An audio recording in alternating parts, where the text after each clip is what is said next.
नमस्कार, हृदयम ह्या चॅनलवर आपले सहर्ष स्वागत आहे। व्रत, वैकल्य, पूजा, विधी अशा धार्मिक माहितींच्यासाठी हे चॅनल अवश्य पाहावे। आज आपण पाहणार आहोत श्रावण महिन्यात येणाऱ्या अमावस्येबद्दल। श्रावण महिन्यात येणाऱ्या अमावस्येला पिठोरी अमावस्या असे म्हणतात।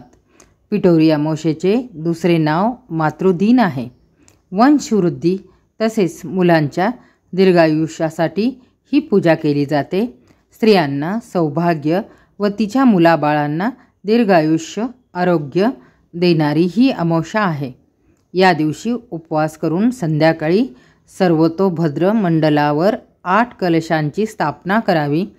त्यावर पूर्ण पात्र ठेवून त्यात ब्राह्मी, महेश्वरी, वैष्णवी, वाराही, कौमारी, इंद्राणी, चामुंडा इत्यादी शक्तिदेवतेच्या मूर्ती स्थापन कराव्यात। तांदळाच्या राशीवर 64 सुपारी मांडून योगिनीचे आवाहन करावे। या 64 योगिनी देवता म्हणजे उपजीविकेसाठी उपयुक्त 64 कलाच आहेत। त्यांचीच ही प्रतीके आहेत। त्यांची षोडशोपचार पूजा करावी आणि नंतर पिठोरीची कहाणी वाचावी, ऐकावी। व्रतात नैवेद्यासाठी पिठाचे सर्व पदार्थ करावे। बेदाणे घातलेली भाताची तांदळाची खीर हा पिठोरीसाठी नैवेद्य अर्पण करावा। खिरीच्या वाटीवर पुरी झाकून आईने ते डोक्यावर घेऊन अतिथी कोण आहे असा प्रश्न विचारावा। मुलांनी मी आहे असे म्हणून ते पक्वान मागच्या बाजूने काढून घ्यावे।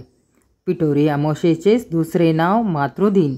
वंशवृद्धी, मुलांच्या सुखसमृद्धी आणि दीर्घायुष्यासाठी ही पूजा व्रत केले जाते।